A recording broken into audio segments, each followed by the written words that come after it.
So, hi, I'm Mike Cerrone with Mastermind Agent, and welcome to the Referral Mastermind call. In this call, what we like to do is figure out how we can get more repeat and referrals from our friends, family, and past clients here. What do we have to do to make that happen? Make sure we're staying in touch with people so they don't forget us.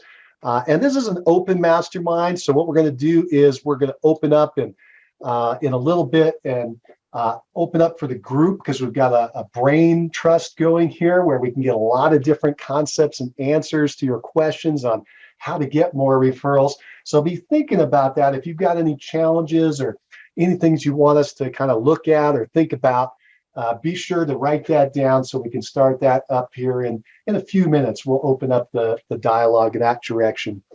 As we're waiting for people to come in, we'll go ahead and just mention a couple other things. One of the greatest ways to reach out to your past clients, and something you should be doing if you're not already doing it, is the home anniversary date. It's so cool because it's one day a year where you can celebrate the accomplishment that you did together in the past. It's good on so many levels, right? It shows that you have a relationship. It shows that it's real estate related. And it shows that you are the expert. You helped them accomplish this goal, whether it was to buy or sell the home. So if you don't have that in your system, you should add it right now. Make sure that you are reaching out on that home anniversary day. Now, it could be the day itself or the week, and it's a very simple script to get started. You just reach out and say, "Hey, Sally, this is Mike with ABC Realty. I just wanted to touch base with you real quick. I noticed that today is our home anniversary day. Did you know that?" And they're going to probably say, "What are you talking about?" Say, "Well, I don't know if you recognize this, but 6 years ago, we got together and we put the contract together for the home that you're living in. And I just like to reach out and see how things are going. How's everything going with the house?" And they tell you, and they say, "Great. How are the kids? How's the family?" And then that just opens up the dialogue for the conversation. At that point, you don't need to make any kind of offers for real estate or anything unless you would like to. It depends on your personality, but it's going to just start flowing. And most likely, you're going to be asking them about their family and the house and how things are going in their life. Hopefully, you have some notes for some stimulus for the questions like how's their business, how's their yoga, how's it, whatever happened and came up during your relationship. You can bring that out and ask them about it. And at some point, they're going to say, "Well, geez, Mike, how is real estate? How's it going? Or how's things going for you? How's business going?" And that's where that dialogue opens up. And you can either ask, or oftentimes, most often, they're going to bring it up where you can say, "Hey, have you thought about doing any real estate this year?" That's a nice, simple question and open-ended. But usually, if they have any interest, they're going to say, "Well, what's the housing market like right now?" Or I've been curious what my home value is. Do you happen to know? Or do you know what's going on in that neighborhood, ABC? These things are going to start popping out of the conversation. My key is this, right? It gives you a reason to make the call, and it's a super fun one, this home anniversary call. Be sure to put that into your group, into your plan, into your annual marketing plan. You should have one, and that should be in there where you got all these folks set up. So you can put that in your CRM to notify you or remind you on the date. And it may take you a minute to put that in to go back and find that close date. But take the time, because this is a super awesome way, an opportunity to connect and reconnect. Remember, when it comes to repeat and referrals, it comes down to the number of conversations you're having. You want to start tracking your number of conversations per day. That's when all the action happens, right? Is when we get into a dialogue with someone. All right, so let's now, at this point, let's open up and see if you have any issues, any challenges that you're experiencing, or any maybe excitement that you have that you would like to talk about with repeating referrals and share with the group, get some ideas bouncing back and forth. So go ahead, if you've got anything that you'd like to talk about with repeating referrals, go ahead and unmute yourself and tell the group what you're thinking.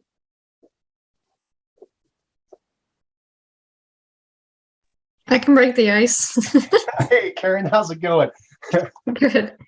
I think just maintaining relationships is so important. And I know that's what you've always said. I agree. Maintain your relationships. I've got someone who's got a pending transaction that's already trying to line me up for another transaction. Someone who closed last year that just ratified a contract with me last week. Just maintaining connection and showing that you care, and not even about real estate necessarily, just generally connecting or genuinely has worked. That's a fantastic point. So the genuine connection, could you give us an example or maybe a story of how you've been connecting or something you're doing to actively reach out that might help others? I wouldn't necessarily say this example is from actually reaching out. Like, I guess when I needed to reach out with real estate anyway, I always asked how they're doing. Or, particular guy that wants to have a new listing with me. He had a rough year in his family life. And I just, every time we talked, I was like, so how is everything? How are you holding up? How are the dogs? And we just, talk on a personal level. It feels a little bit like counseling, but it's just what I would do for a friend. I think that's the key word you just used there, is the friendship, right? It's really weird because we put the business hat on and we think we got to take a different hat and put it on for the friendship hat. I know I personally always felt like that had to be divided. And so this area has always been kind of weird for me, that you're going to kind of wear both hats at the same time, right? You're going to wear the friendship hat and you're going to wear the business hat. But if you can get that mentally, you're going to go far, right? And you just mentioned counseling. You're actually reaching out to find out what's happening in people's lives.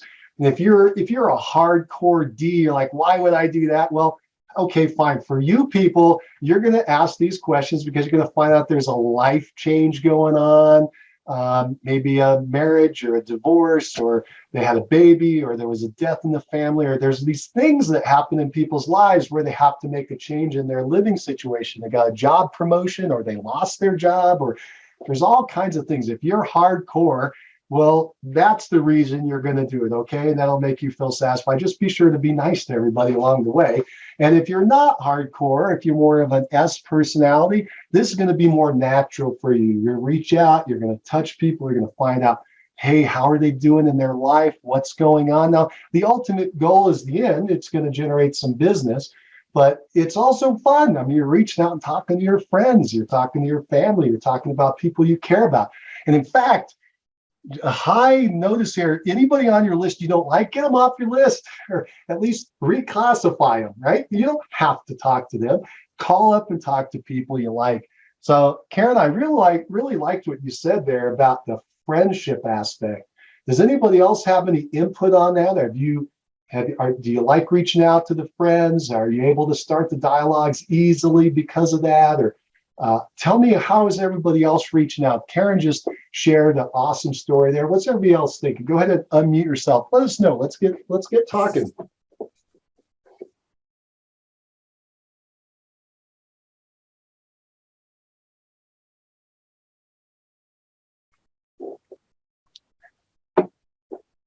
All right, so I think I needed to clarify. It's an open mastermind. We're all going to talk and share together so that we can help one another. And I understand if you want to be a fly in the wall and take it in, I get that. But boy, we have a relatively small group today. This is a great opportunity for you to bring out any challenges you're experiencing, any ideas that you have that you want to bounce off of other people, celebrate any victories. This is a great opportunity to do it. So again, if you do, don't be shy. Go ahead, unmute yourself. Let us know what you're thinking. Share with the group.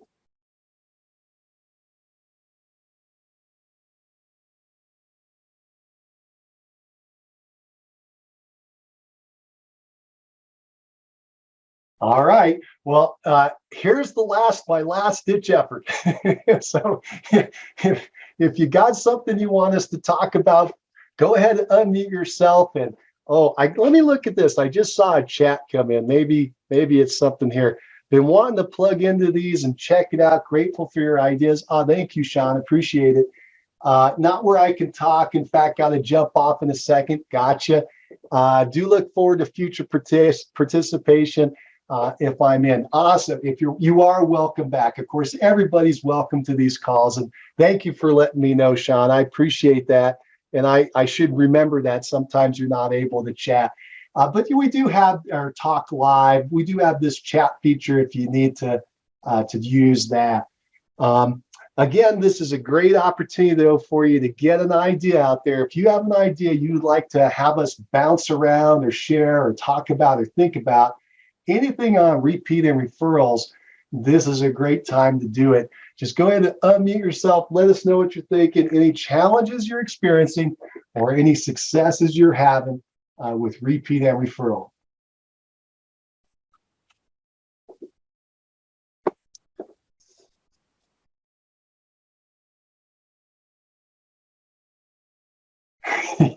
Yeah, all right.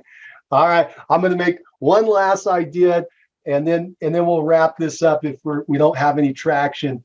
But Karen, I'm going to pick on you. You've been so kind to answer and talk to us already. I know that you're currently putting in place a referral program, and you've been working on that. Have there been any challenges that you think that you're experiencing or others might experience, or anything along those lines when you're trying to put a referral plan in place? Not really. I think my biggest challenge has nothing to do with putting the referral program in place, but switching brokerages and getting used to all the new stuff that I didn't expect. Also the new stuff that I did expect. And then, gratefully having a few transactions coming my way to distract me, which is the best thing to be distracted with. But just, I guess maybe time management would be the summary of that, knowing I had a lot going on, but it all works out. I'm my own boss, so I get to take care of it all. Awesome. And there's nothing like a transaction to move you along and get you motivated to learn a new situation, as you mentioned. As far as setting up for repeat and referrals, have you done anything like, have you made a certain number of, you said time blocking, let's go there. Time blocking, are you working on repeating referrals a certain time each day or setting up your system? Have you time blocked it all to help you focus on referrals? Not as well as I should, especially for being a C. No, I've learned that the CI/chameleon thing is something to get under control. Because I want everything figured out 100%, and I don't want to do it the way I just created to do it. Right. Well, and you in the disc profiles, what you're referring to, you're kind of on, you have you're kind of in the middle, actually. So you have tendencies to flip sides. So as an example, C being very calculating and I being influential. And in that situation, it's hard for us sometimes to create a structure in our day, right? Because our C wants to create that structure in the time blocking, but our I wants to play. Our I doesn't want to be confined to this box.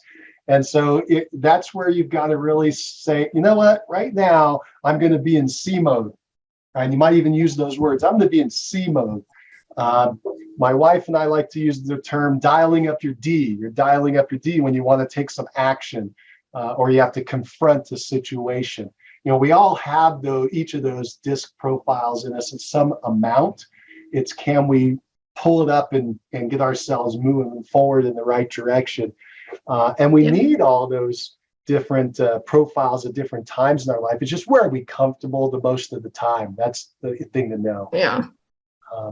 I think it might be intentionally alternating my C and I and make them both happy. Right. Yeah, exactly. Right. You got to find out a time to make, well, for instance, you could have your C say, oh, this is the half hour that I'm going to reach out to 3 friends. And then when you're making those reach outs, you can flip over into your I and be gregarious and have some fun and chat with people and catch up. So that's how you could use both sides of that to your advantage, right? Right. To suppress either makes neither happy. That's true. Yep. A good marketing piece, if you get really heavy into marketing, a good marketing piece will have all the disc profiles in them. Okay, so like the D's, you've got to make sure you've got bullet points in there so that they can scan the thing really fast, maybe have headlines and bullet points so that they can scan through and get through that thing and be happy, satisfied, and take whatever action you wanted at the bottom. Whereas an I, you're going to want to add some pictures. You're going to want to make some connections. Good if there are pictures with famous people if you can, right? Because that's what they like. They put on their walls pictures of them with someone special or famous or popular or whatever. That's their connection. And if you put that in your marketing, that draws them in. They're more interested in whatever you're putting together. And then also in your marketing, if you wanted to say go out to the C's, you want to have a logical argument for whatever you're trying to talk about or promote. You want to make sure that it makes sense and it goes down a logical path. If it does, C's are more satisfied with what's going on. And if you can mix in, I know this sounds crazy, but it's a pretty big marketing piece and it's a big project. But if you can mix in something would make an S happy, that would be the connection, like a close family connection or a close friend connection, maybe a story about that. If you can put that into your marketing, that's going to get the best response. So a really high-level marketer would actually try to incorporate all four of those into their marketing piece. To satisfy the different levels. What you're going to do when you meet face-to-face with someone is once you get good at the disc profile, you first have to know what you are, but more importantly, it's that you can identify others. So you should start quizzing yourself all the time now as you're moving forward and you're meeting people and you say, oh, that's a blank, that's a C, that's a S, that's an I, that's a D. Sally is a D, right? And you say, why is Sally a D? Well, she's always directing people around. She's always telling them what to do. She's very bold. You're trying to identify why. If you can do that, you'll get really good at the disc. And the reason that you want to do that is that, remember, it's the golden rule. What is the golden rule? Do unto others as you want them to do unto you. Okay, what's the platinum rule? The platinum. Do unto others as they would have you do for them. Yes, exactly. Like that. That's exactly right. The platinum rule is do unto others as they want you to do unto them. Okay, that's a higher level rule. So the gold rule says, hey, I'm a C. Make everybody. If everybody would talk to me in C, I'd be so happy. And that's true. Okay, but going above that is, what's the other person? Oh, the other person is an S. Oh my gosh, I better talk to them in S. If I talk to them in S, they will be happy. I might be a little uncomfortable, but they're going to be super happy. And that's going to result in more business for me and more transactions. If you want to look at hardcore business, but it's going to create a better communication as well.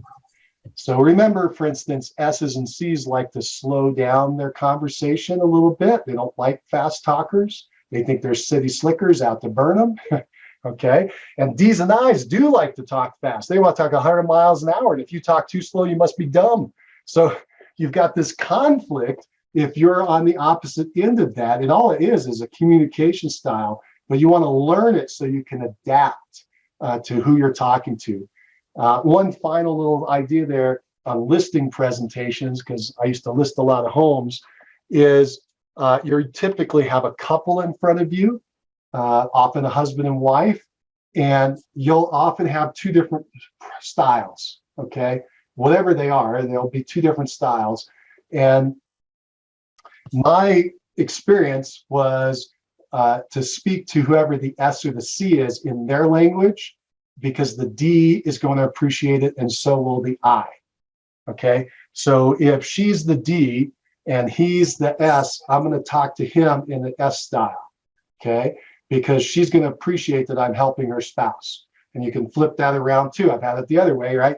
So he's the I, and she is the C. I'm going to talk to her in the C because the I is going to appreciate what I'm doing there with the C. So you kind of move towards the S and the C's. The I's and the D's appreciate that you're helping their spouse. Does that make sense? But if I talk too fast, if I talk in the D and I role, when one of them is an S or a C, that person will feel left out. and then they're not going to agree to hire me. Okay. So that's a little technique I learned as I was listing so many homes, and I was trying to figure out why I wasn't getting the results that I wanted. The disc really helped me out, because sometimes it's not just the facts. The people are hiring on an emotional decision. They hire you because of emotion, and then they back that up with logic. Everybody makes all decisions that way, whether they like to admit it or not. We like to make a snap decision emotionally, and then we want to back it up or justify it with logic. And so that's what the people are doing on the other end of your listing presentation, as an example, is they're trying to decide, do I like this person? Do I like Mike?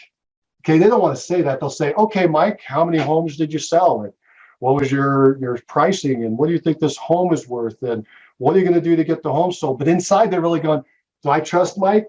Do I like Mike? Can I work with Mike? Is Mike going to burn me? Are we going to be okay with Mike? That's the emotional side. And if they can get that set, then they'll justify, they'll say, okay, I like Mike. And then they'll go, oh yeah, Mike has a 10-point plan to get my home sold. That's why I'm going to hire him. That's what they'll tell their friends. But really it was, I connected with Mike. Make sense? That's why DISC is so important. You can do that on your calls when you're reaching out for people on referrals. If the other person on the other end of the line is talking really fast, start talking fast. You'll have to pump it up if you're not comfortable with that. If they're talking slow, slow it down.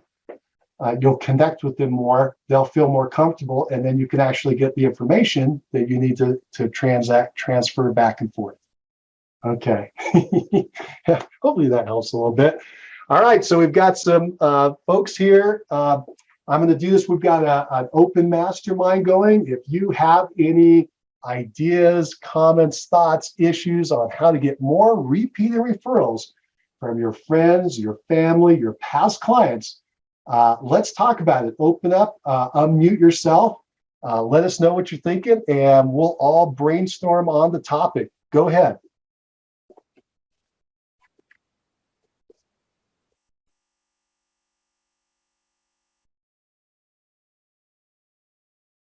I already talked a lot. Somebody else say something. Okay. Karen has done a great job. Hey, Dave, how you doing? I'm doing okay, but sorry I got late here because I couldn't find your email again. I know you sent another one, but I was looking for the first one, right? For the link. Welcome, Dave. Yeah, thank you. How are we doing on referrals today? Well, you know what? I was going to start a procrastination club. I never got around to. It never happened.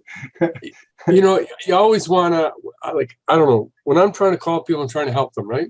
Yeah. And I want to be sort of prepared, and I want to, you know, kind of try to be their guide, right? But on the other hand, like, everything changes so much. I just got to call them and ask them and say, well, what's on your mind, right? What's on your mind? Instead of trying to figure out what may be on their mind, why don't you just ask them, right? That's a good point. Instead of trying to assume that we have to know the answer, just be open to whatever's there. Yeah. That's a great point. Yeah. And in fact, most of these reach out calls should be open. They should be open. And we should be open to the, here's another way to say it. We should not be attached to the outcome, right? We can't be going, oh God, I hope they're going to hire me. Oh my gosh, I hope they're going to buy or sell for me. We get in that mode sometimes, and we get desperate if we don't have any business. And, you know, some people call it commission breath and stuff. Whatever it is, it comes across on the other end of the line. And the easy way to solve that, I think, is to just say, I want to connect with this person. I want to reach out and talk to them. I'm just trying to deepen the relationship. If it turns into real estate, great. If you're a hardcore business person, then you're like, it has to have a business purpose. Well, here's the business purpose. You're not going to get any business if you don't have conversations.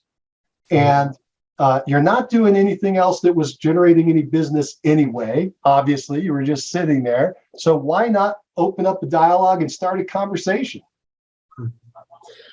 Well, what I notice is different than before. Most people would say, I'm okay, right? Now, Sure. a lot of people aren't saying that anymore, and they're more receptive, right? What are they saying now, Dave? Well, they say, well, as a matter of fact, I'm glad you called, because you know what? There's a couple of things I wanted to ask you, because I, heard all this stuff, and how does it apply to me, kind of thing, right? But before, when everything's going well, everything's going up, they say, oh no, I'm okay, right? That's exactly correct.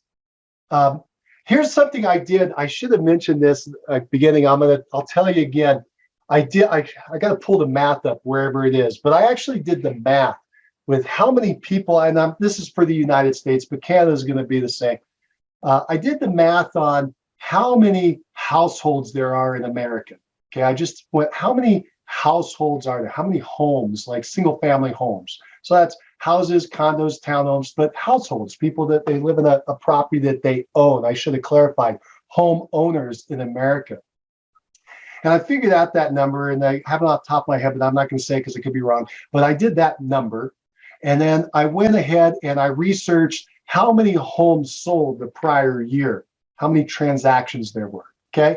And if you do the math, it was shocking. It's so easy to remember. It was just under 10%. It was 9 point something.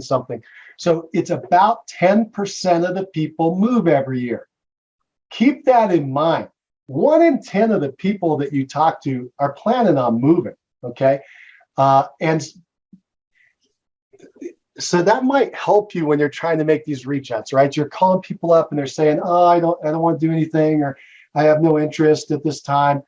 Know that 1 in 10 of those people is actually going to move. Not just think about it, they're actually going to move in the year. And as we were talking earlier about the disc with Karen, a lot of people are reserved. In fact, 70% of the people are in the SC category. They're very reserved in their communication. They're not comfortable just shouting out, oh yeah, Dave, I need your help, I'm going to move. They're not going to do that. They're actually doing an evaluation of you in the background. They're going, I need some help, but I don't know if I can trust Dave right now, or I don't know if I should expose myself to Dave right now. I don't know who's Dave's going to tell my story to. They're all worried about this emotional stuff. And that's why we have to open up a dialogue and just say, hey, how's it going? How are you doing? How's the house? How are the kids? How's the family? How's the dog? How's the yoga? How's the skiing? How's the mountain biking? Because I like to mountain bike.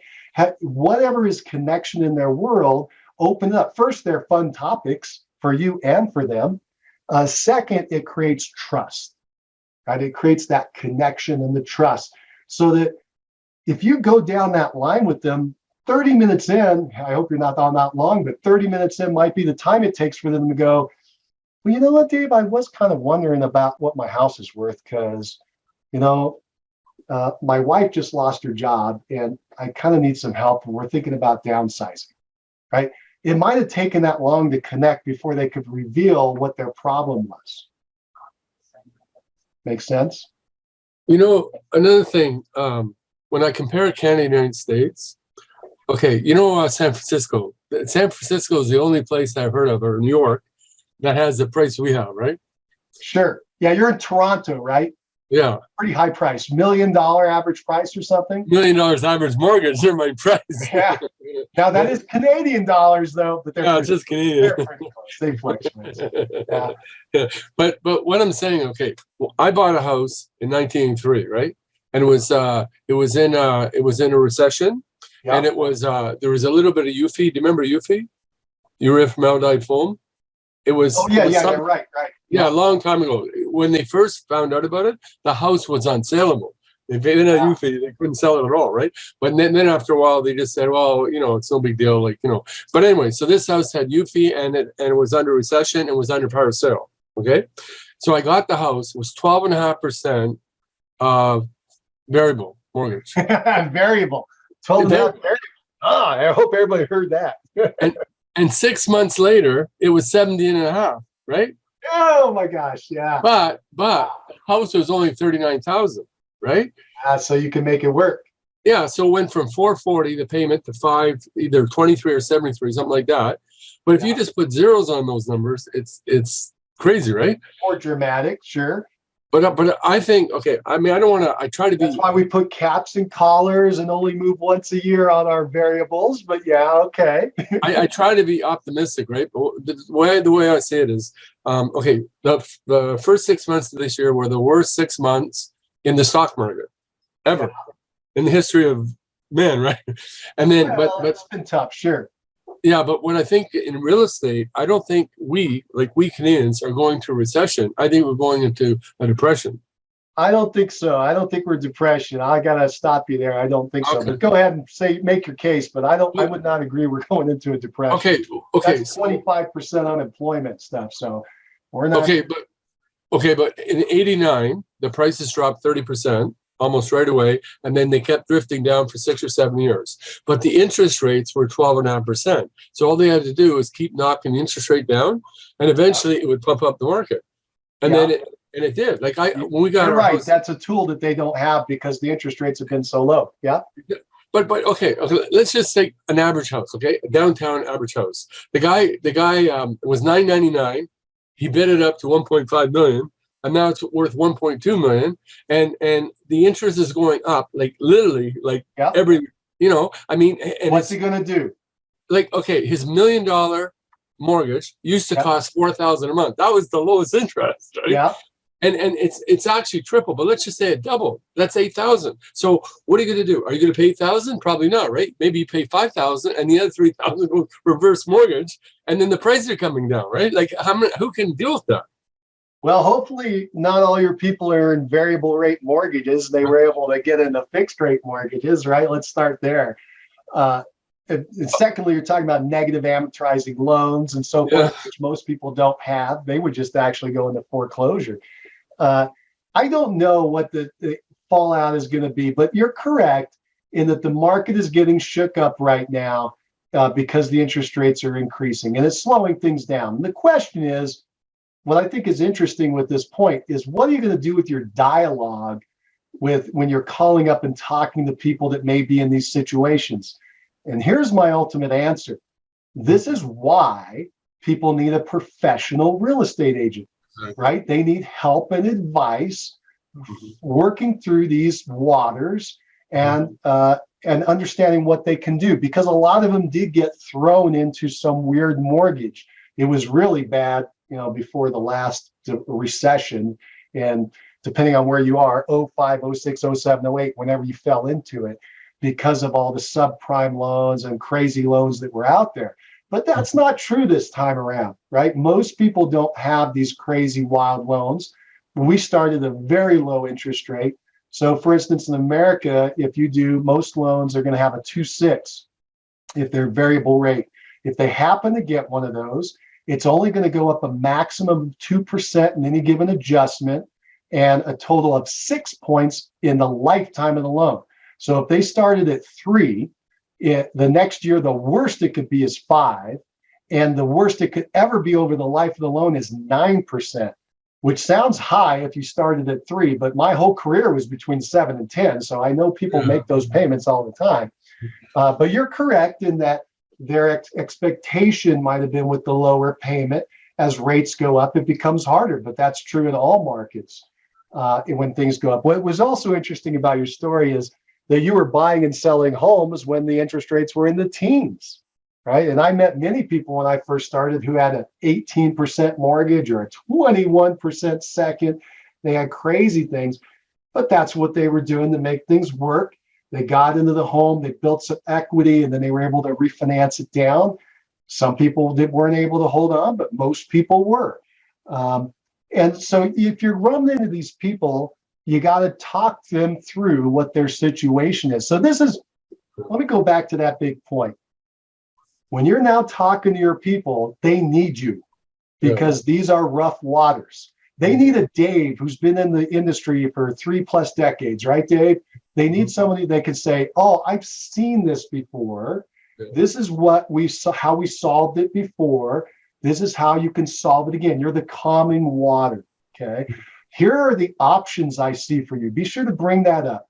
Here are the options. I think you could refinance your mortgage into a fixed, even though it's higher than it was before. Maybe you could do that right now for the guy you gave an example of.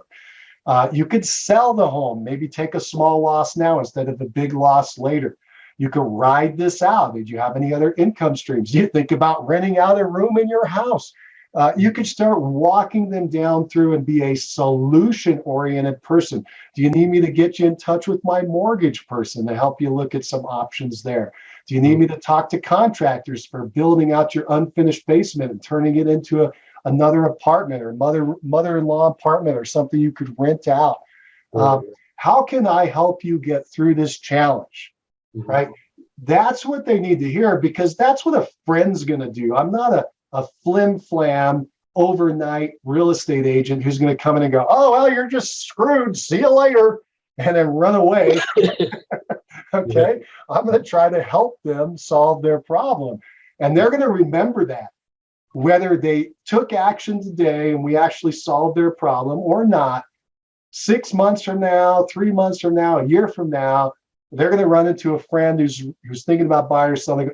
You know what? That Dave took the time to talk to me. He came up with solutions, and I never told him, but I actually went to my mortgage company and I got this ARM, adjustable rate mortgage, adjusted down into a fixed. And he really saved me. I was able to keep my house. You should go talk to Dave. He gives an honest answer. I didn't want to hear it, but it was honest.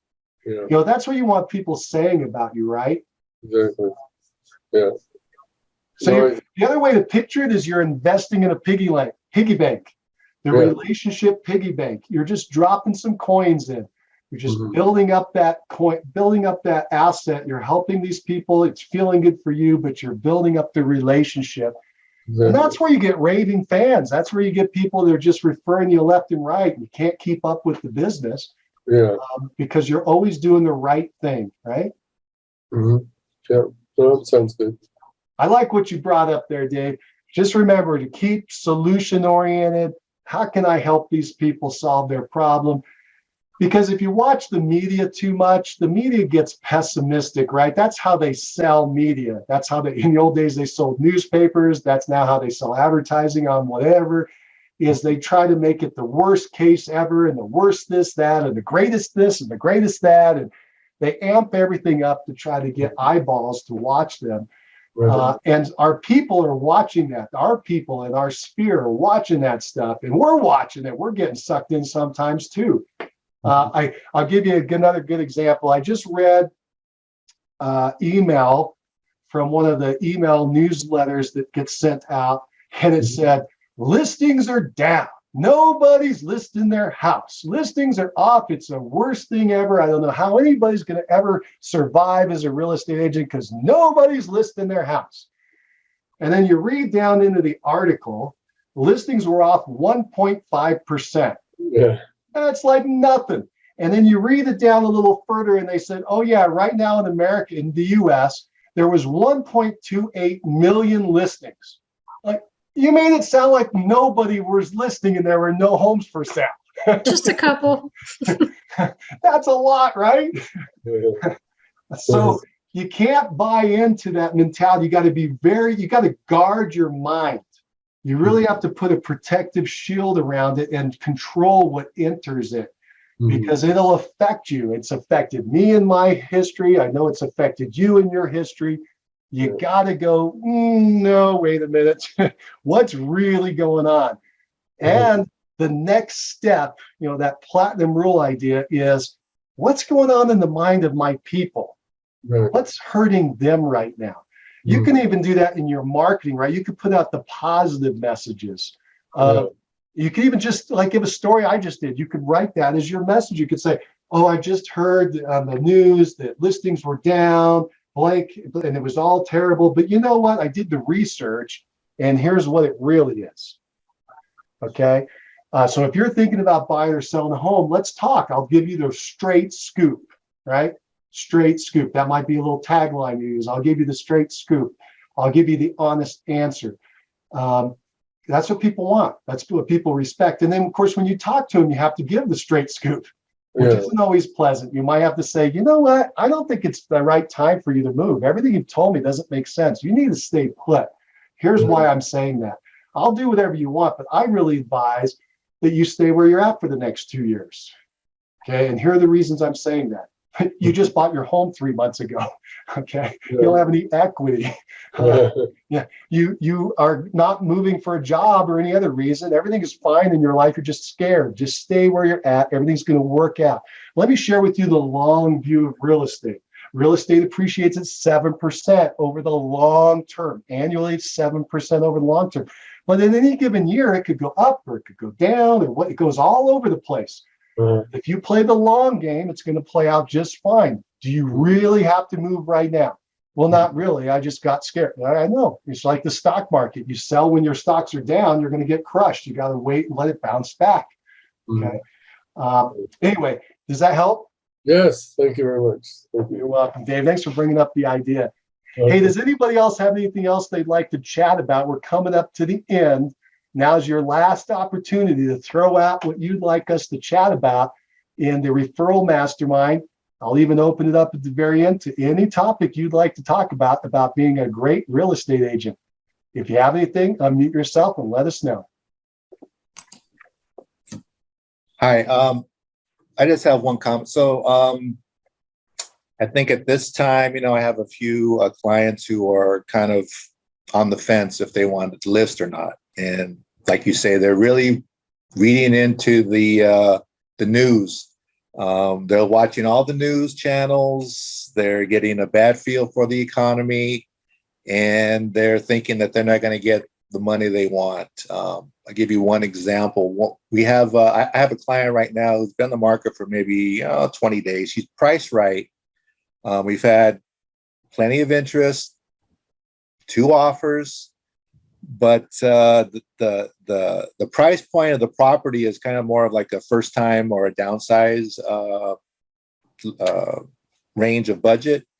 And so the offer wasn't what the seller wished for. She was above listing, but there was a huge ask for closing cost credit. And she said, no, thank you. So now it's on the market for 20 days, and she's rethinking. She's not in a rush because she has another property that she's moving to. So it's interesting. It becomes a consultative situation, one for the buyer and for the seller. The seller saying, "What should I do?" The buyer's saying, "How come you can't help me? There's plenty of competition out there." And in the buyer's eyes, they're saying that the market is diving in this area, but it's really not. And they're thinking that they're going to get a big credit toward their closing. So it's kind of like a wait and see game right now is what I'm seeing in the area that I'm working at. Sure. Alex, that's a great one. It's a real life challenge. And so you brought up a couple different parts, but let's focus on this idea of you have a listing, been on the market for 20 days. You've had a bunch of showings. You've had 2 offers. None of the offers have been at the asking price. The net offer has been at the asking price or above. What you get into the point of is there's 2 ideas that pop to the top of my mind, okay?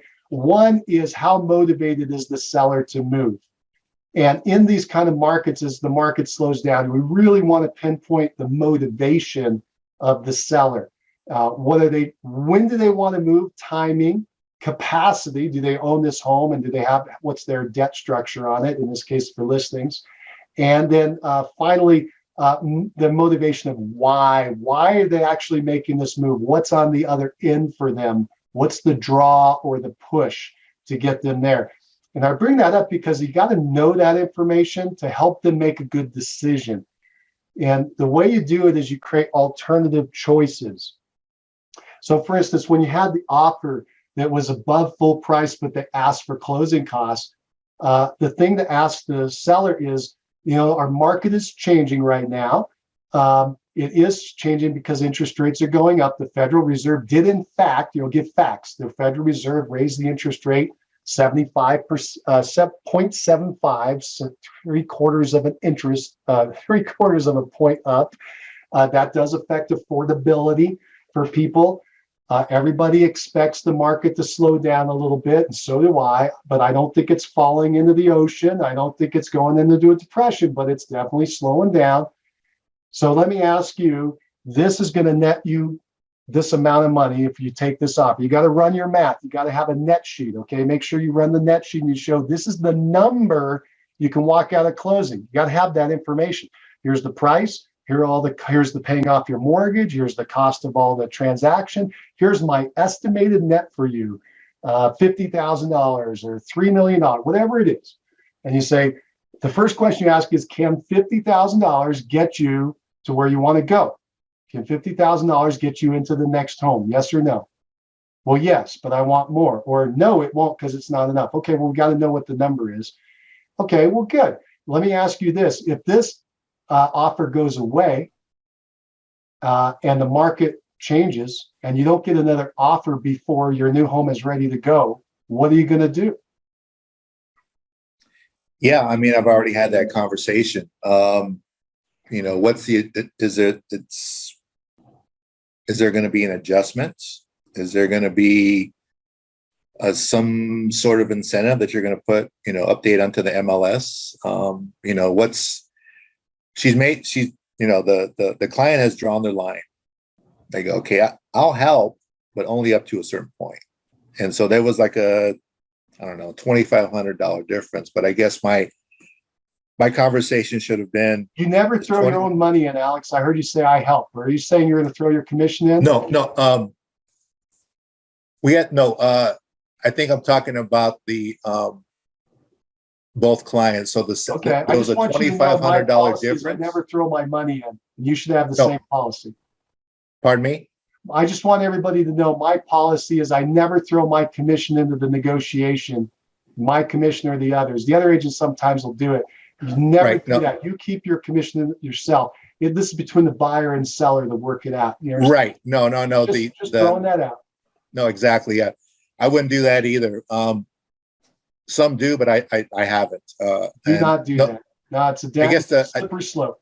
Right. No, my comment was that there was a $2,500 difference between what the seller wanted and what the buyer wanted in terms of closing costs. So that's where it kind of fell apart. But what I was going to recommend is that, okay, like you say, you have that net sheet out there and you say, okay, is this amount going to make or break the difference for you? Is it going to give you that, is it that big of a difference in order to make your move? Right. And that's something that I threw out there that, you know, that they had to think about, and you know, they decided against it. You know, I've had another client where a difference of $50 was a deal breaker. So well, that's in a market where you got 20 deals and you think everybody's out there. So let me help you a little bit with that. What is a bigger motivator for people?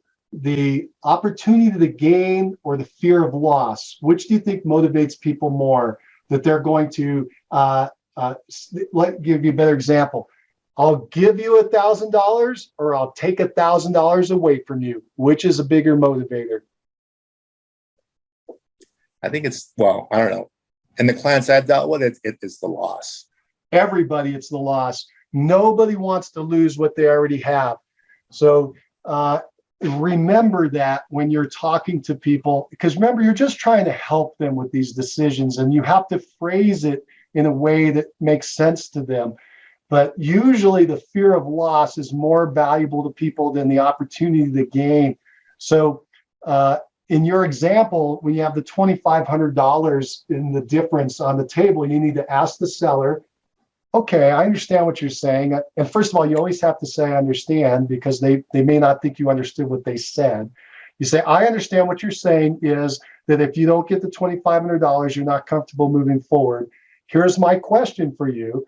If this buyer were to walk away and you no longer have this opportunity and you don't get another buyer for X number of time and you can't move to the next home that you want, is it worth the $2,500 difference today?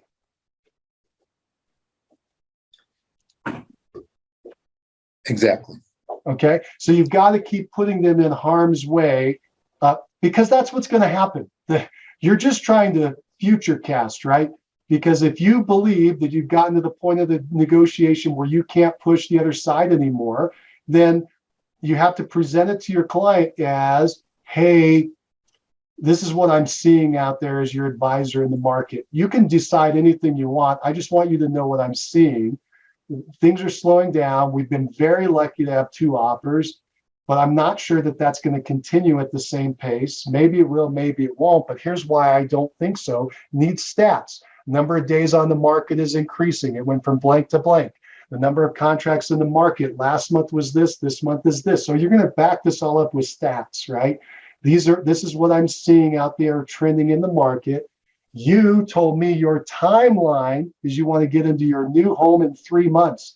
That's only 90 days away. Keep in mind, when we get the contract, we have to go through all the inspections and everything else. We won't close for 45 days.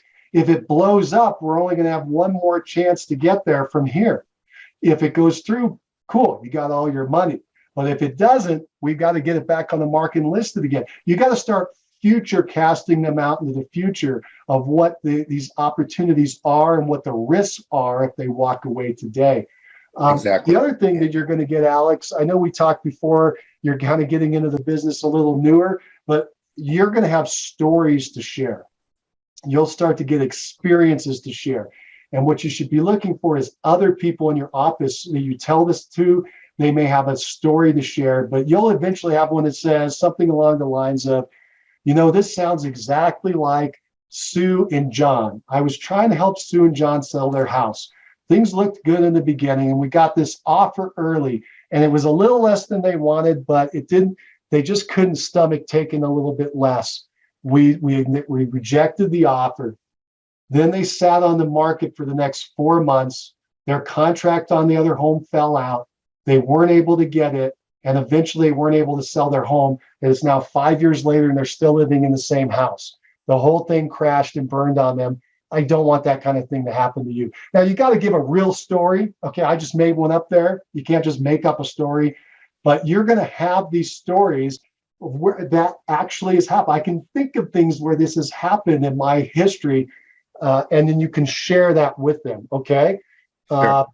And that's why they're hiring you, as I mentioned earlier, is your expertise. You've gone through this before. Maybe they haven't. All right, let's do this. Let's open it up for anybody who has a question or comment on this one. I see a hand raised. Karen, do you have something you might want to add? Yeah, I just wanted to ask, how often do you use something like the market absorption rate in your conversation? Because I feel like that paints the picture, once they understand what that is, it paints the picture of what kind of market we're in and what to expect. Good. Tell us what it is, what you understand it to be, and how you believe you would use it. Well, it's a month-old statistic because it takes the month being complete in order to figure it out. But it basically identifies if you were to cut off all additions to listings today, how long would it take for every listing on the market to sell? And that's based on the demand and the supply to, how they correlate. And so my understanding is that we've been in the 1 and 2 month market absorption rate ratings or rankings or whatever you want to call it. There's probably a better word right here. And that made it a strong seller's market. But once you get to the 6 month mark, then that's a balanced market, or maybe 5. And then once it gets to above that, then you're in a seller's market. And so I feel like because there was such a change so quickly, but still not as drastic as people thought, they were like, oh my God, we're in a seller's market. Sellers can push their, whatever they want to get a sale. And we're still not there statistically. If we act like we're there, we'll be there, but we're really not. That's great advice, Karen. A great concept, the absorption rate. And you nailed it. It's exactly correct. So let's say you got 50 listings in the market area that you're looking at, and 10 sold last month. You got 5 months of inventory, right? That's the concept. And the next step is the trend line. Okay, that's what you want to talk about, right? So 3 months ago, it was 3 months. Last month, it was 4 months. This month, it's 5 months. By the way, if you're in the super fast market like we've been in, you might want to actually track that as a weekly rate, okay, rather than as a monthly rate, because what you'll do is you'll see the reaction faster. So 3 months ago, we were in a 12-week cycle where people were, that's how long it was taking for them. That was our absorption. That's how many homes were, how long it would take for all the homes in the market to be sold at that rate. Last month, that moved up to 15 weeks. And right now it's at 22 weeks, right? You're showing the trend and how it's getting worse. One more concept for Alex and all of us as we're moving forward, if this trend continues with the market softening and getting worse. Again, I don't see it falling in a cliff, by the way, but it's definitely flatlining and it's going to curve off, especially as we go into slower months. When you have somebody that has their home for sale, here's the point you need to start making with them. It's you want to sell now before all the prices step down to the next step. So I guess you can draw this out on a graph, right? You draw it out. I like to use paper and a pencil and draw things out for people. If this is the price today, the market's going to, if it takes a nosedive down, this is going to be the new price. And everybody's going to be chasing that price down. And if you don't make a move quick enough, the market will step down again. And now you're chasing it down another level. And most people follow the down and they never get their home sold because they're never in alignment with the prices. What we need to do is move you, boom, right to the front of the line so you can pick up a sell right now before things continue down. Now, you may be in a market where things haven't adjusted that quickly yet. But keep in mind, as the Fed keeps cranking up the rates, that's in the US, all central banks are doing this across the world right now because they're following America's lead, because we tend to lead the economies. So everybody is feeling this, where the central banks and Fed, in our case, is raising rates, and that trickles into mortgages. They're doing the Fed funds rates going into mortgages, and the mortgage rates are going up. Well, as that happens, affordability goes down. Let me give you a great stat for you to understand, and you can use with people so they get it. At the beginning of the year, interest rates were 3% for a 30-year fixed mortgage. Today, they're around 6%. So keep the math simple. Don't add all the decimals, right? It was 3%, and now it's 6%. Okay, what does that mean? It means that somebody who could have got a $500,000 mortgage, they would have had a $2,100 a month payment at 3%. Today, they can still afford $2,100 a month, but at 6% interest, they can only get a mortgage now for $350,000. Their ability to purchase dropped $150,000 since the beginning of the year because they didn't make any more money. So they have to do whatever is their maximum payment amount, which in this case was $2,100. Somebody who could have got a mortgage for $500 can now only get a mortgage for $350. So those are using the numbers. Here's the final result. The affordability has gone down 30%. Somebody today can purchase 30% less house than they could have at the beginning of the year. That's what the mortgage interest rates are doing to people. Well, you need to explain this to your seller. Your buyers are getting hammered by this interest rate increase, which is reducing their affordability. And since the beginning of the year, the affordability has gone down by 30%. Okay, that's huge. What that does, by the way, is it drops people from a higher price into your price, and your price falls into a lower price if you're just sitting there stagnant in the market. But they're not comparing you to all these other people. They're comparing you to other equal homes. So the sellers that figure it out fast, they're going to say, oh, you mean I can get the same price and only give up a couple of points in negotiation, give it to the buyer to help them with their loan? Yeah, do that right now before it continues down. You got to have these conversations with sellers. Alex, it was a great question and a great challenge in the real life trenches that we're all dealing with. And by the way, I know that all sellers won't agree with you. I get that. But as their advocate, I have got to continue to push what I think is right, because that's what they hired me to do.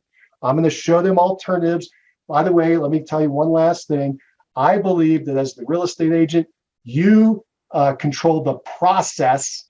I control the process The client controls the decisions because they have to live with those decisions. So I'm going to outline here. Here's the A, B option. Which do you want, A or B? And I'm not just going to give the option. Usually I'm going to say, if you do A, I think this is what's going to happen. If you do B, I think this is what is going to happen. What do you want to do? So if you don't accept this offer, that's fine. That buyer is going to walk away most likely. And then you're going to have to wait, and these things could happen. If you accept it now, you're going to take less, but you're going to get your home sold, get your cash right now, so you're ready to buy the next home. Which do you want to do? Okay, that's where you ultimately go, is down. You got to get them to make that decision. You got to ask the hard question. Okay, you cannot make the decision for them. That is the biggest error that agents make. Oh, I think you should do A because that is just the best way to go. In fact, let's do that right now. I'm not even going to ask you. Okay, you're going to get shot in the head. That is not going to work well for you. Okay, because if things go bad, you're the one that told them to do A. So you got to tell them, look, here's A, here's B. What do you want to do? Okay, here's what, and they usually say, well, what's going to happen? You say, well, here's what I think will happen with A. Here's what I think is going to happen with B. What would you like to do? And sometimes it would get down to, well, Mike, what do you think the percentages of A or B? And I give them one. I say, well, I think if you do A, that's probably going to be a 70% chance of winning, and that B is going to be a 30% chance of winning. Which would you like to do? Okay, you got to have them say, here's my answer. Okay, that's my opinion. Well, we've gone over. I hope this has helped you today on the Referral Mastermind call. Karen, thank you for hanging in there and keeping us alive while we were getting everybody onboarded. Dave, thank you for participating today. Alex, thank you for participating today. And Sean had participated in chat. Thank you for doing that. I hope this was helpful. We'll be, if you want to hear any more of this or the recording of it, we're going to try to upload it into YouTube on our channel at Mastermind Agent Network. We'll also put it into the Facebook Mastermind. Should be there. I'm a little behind right now, so it's probably going to be within 48 hours, but it'll be there if you want to check any of it out. Thanks again for being here with us today, and take care. Bye now.